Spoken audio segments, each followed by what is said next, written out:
for nation! Press on! For victory! Fight side! 1939 সাল মানব ইতিহাসের আকাশে জমতে শুরু করেছিল যুদ্ধের কালো মেঘ। কয়েকজন নেতার ক্ষমতার লোভ পুরো পৃথিবীকে ঠেলে দেয় আগুনের মধ্যে। শহর পর শহর ধ্বংসস্তূপে পরিণত হয়। লক্ষ নয়, কোটি মানুষের জীবন হারিয়ে যায় মুহূর্তের মধ্যে। আকাশ থেকে আগুন ঝরে মাটিতে রক্তের নদী বয়ে যায়। এটাই ছিল সেই যুদ্ধ, যে যুদ্ধ বদলে দিয়েছিল পৃথিবীর মানচিত্র, প্রযুক্তি, রাজনীতি এবং মানবতার সংজ্ঞা। আজ আমরা জানব দ্বিতীয় বিশ্বযুদ্ধের শুরু থেকে শেষ পর্যন্ত সেই ভয়াবহ ইতিহাস। প্রথম বিশ্বযুদ্ধের পর লিগ অফ নেশনস গঠন করা হলেও তা বিশ্বশান্তি বজায় রাখতে ব্যর্থ হয়। প্রথম বিশ্বযুদ্ধের ভয়াবহ ধ্বংসের পর ভবিষ্যতে যুদ্ধ ঠেকাতে 1920 সালে লিগ অফ নেশনস গঠন করা হয়। এই ধারণা দেন মার্কিন প্রেসিডেন্ট উড্রো উইলসন। সংস্থাটির উদ্দেশ্য ছিল দেশগুলোর মধ্যে বিরোধ আলোচনা করে সমাধান করা এবং বিশ্ব শান্তি বজায় রাখা। কিন্তু শুরু থেকেই বড় দুর্বলতা ছিল। সবচেয়ে শক্তিশালী দেশ ইউনাইটেড স্টেটস নিজেই এতে যোগ দেয়নি। এছাড়া লিগ অফ নেশনসের নিজস্ব কোনো সেনাবাহিনী ছিল না, তাই সিদ্ধান্ত কার্যকর করা কঠিন হয়ে পড়ে। 1930-এর দশকে জাপান, ইটালি এবং জার্মানি আগ্রাসী নীতি গ্রহণ করলেও সংস্থাটি তাদের থামাতে পারেনি। জার্মানিতে অ্যাডলফ হিটলার 1933 সালে ক্ষমতায় আসার পর জার্মানি দ্রুত রাজনৈতিক ও সামরিকভাবে বদলে যেতে শুরু করে।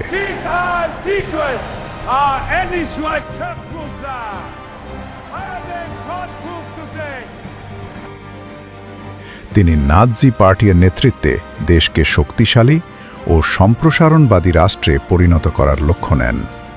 প্রথমে হিটলার দেশের অর্থনীতি ও সামরিক কাঠামো পুনর্গঠন করেন। বাধ্যতামূলক সেনাসেবা চালু করা হয় এবং সেনাবাহিনীর সদস্য সংখ্যা দ্রুত বাড়ানো হয়। একই সঙ্গে আধুনিক ট্যাঙ্ক, যুদ্ধবিমান এবং ভারী অস্ত্র তৈরি শুরু হয়।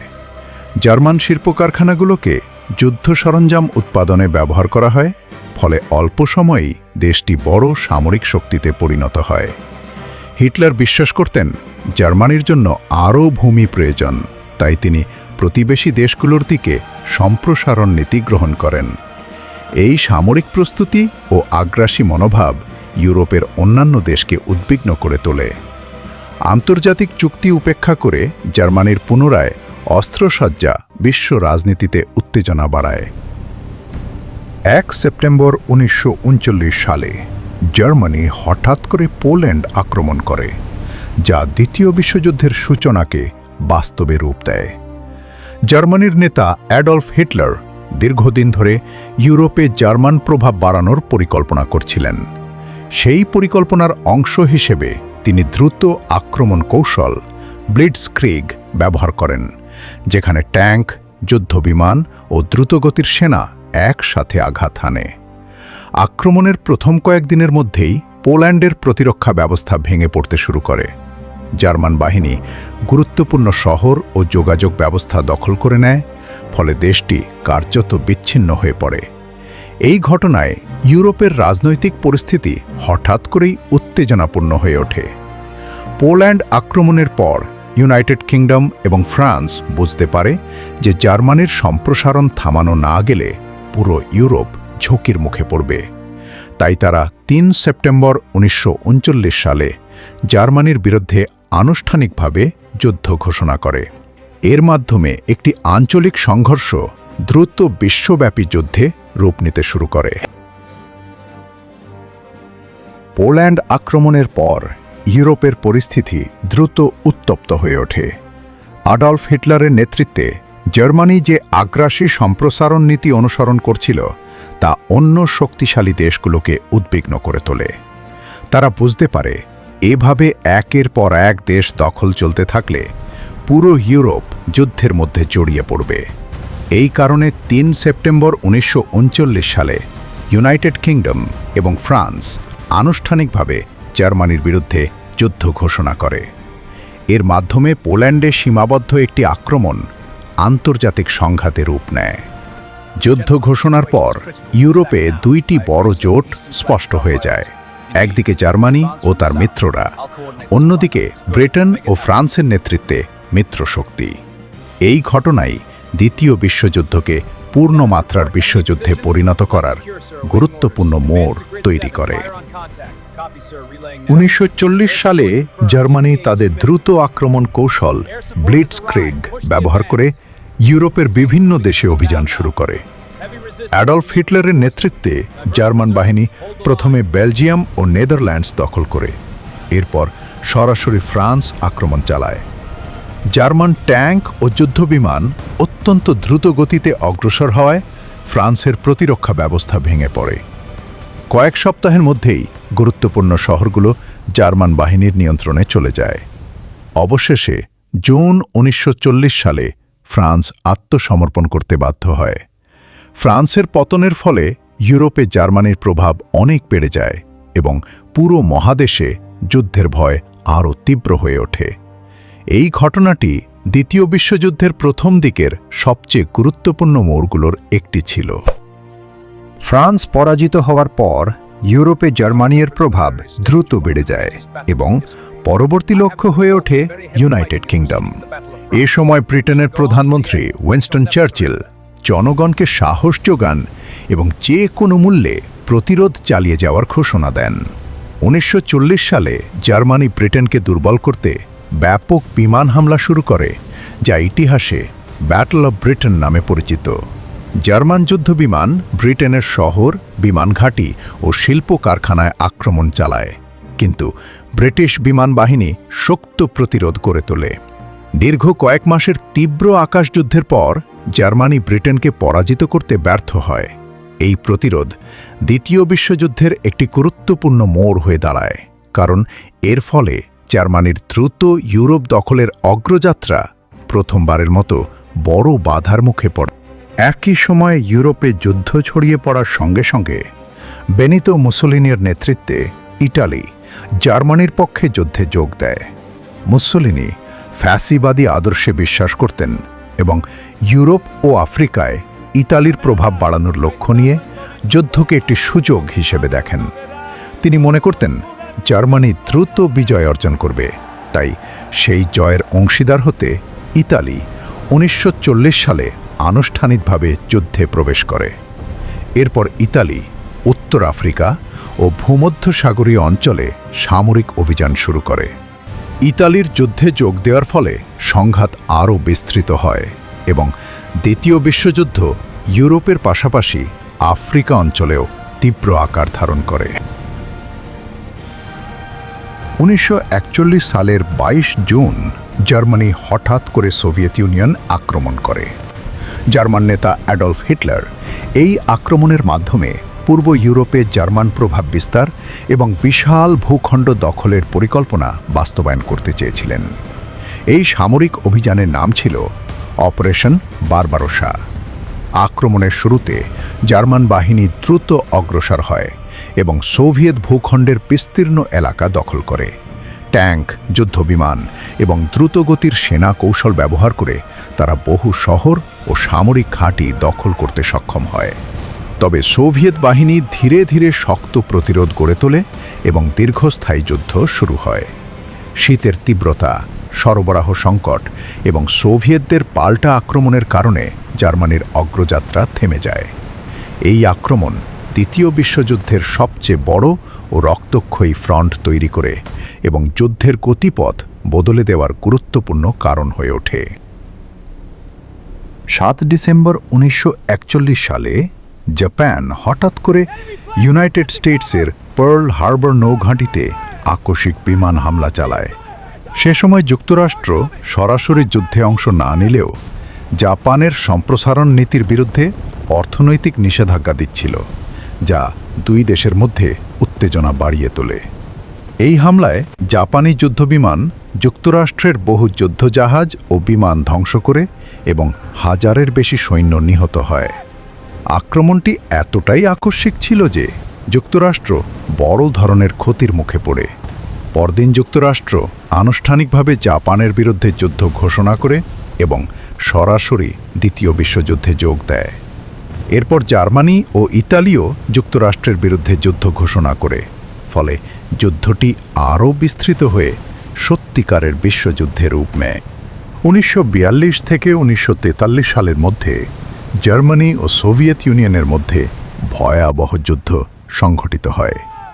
স্টালিনগ্রাড শহরকে কেন্দ্র করে জার্মান নেতা অ্যাডলফ হিটলার এই শহর দখল করতে চেয়েছিলেন, কারণ এটি ছিল গুরুত্বপূর্ণ শিল্পকেন্দ্র এবং কৌশলগতভাবে অত্যন্ত গুরুত্বপূর্ণ। যুদ্ধটি দ্রুত রূপ নেয় রক্তক্ষয়ী নগরযুদ্ধে। ধ্বংসস্তূপে পরিণত শহরের প্রতিটি রাস্তা ও ভবন দখলের জন্য দুই পক্ষের মধ্যে তীব্র লড়াই চলে।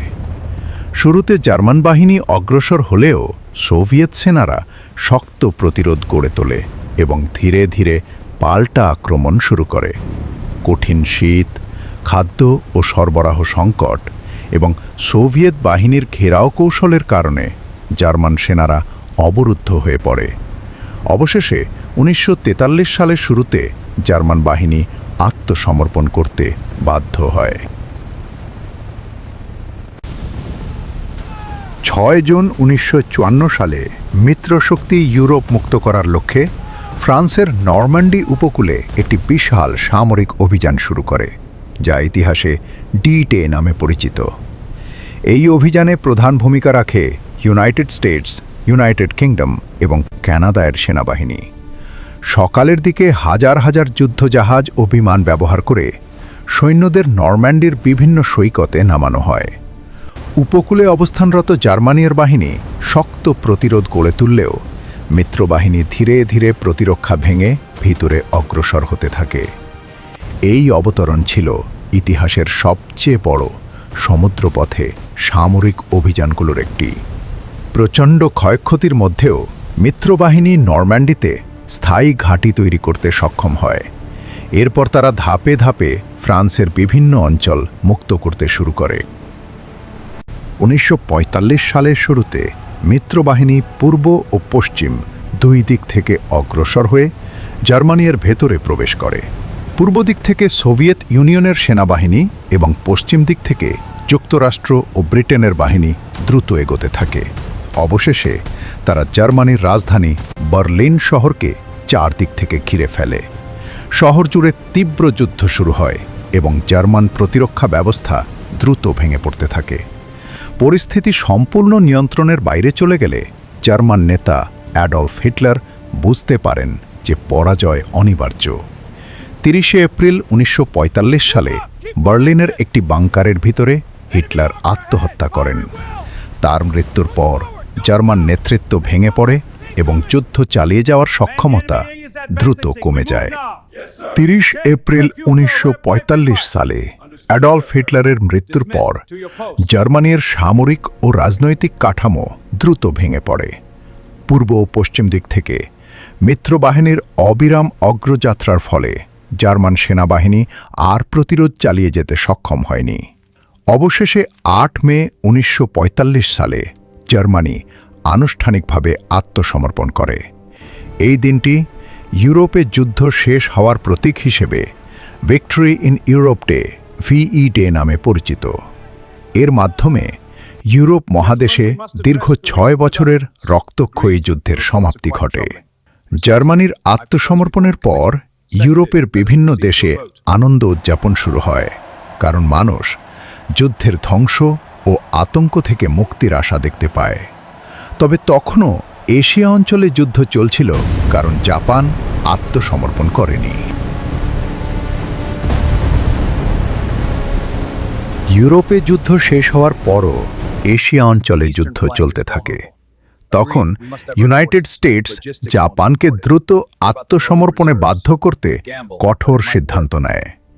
6 আগস্ট 1945 সালে জাপানের শহর হিরোশিমাতে প্রথম পারমাণবিক বোমা নিক্ষেপ করা হয় এবং কয়েক সেকেন্ডের মধ্যে শহরের বিশাল অংশ ধ্বংস হয়ে যায়।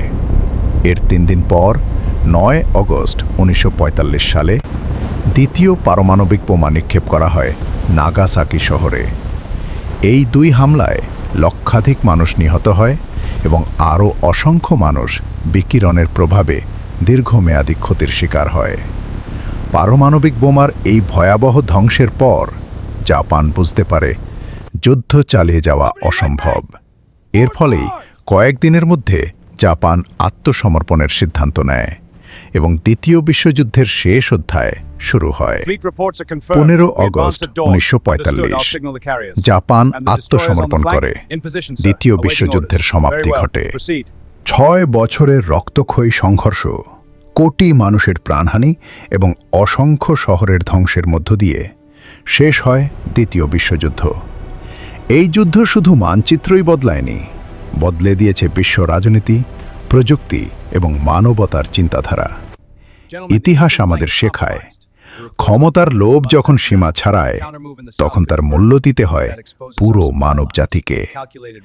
এমন আরও ইতিহাসভিত্তিক ভিডিও দেখতে চ্যানেলটি সাবস্ক্রাইব করুন এবং জানান পরবর্তী কোন বিষয় নিয়ে ভিডিও দেখতে চান। কমেন্টস করে আমাদেরকে জানান। ধন্যবাদ সবাইকে। ভালো থাকবেন। স্টোরি অফ সিভিলাইজেশনের সাথেই থাকবেন।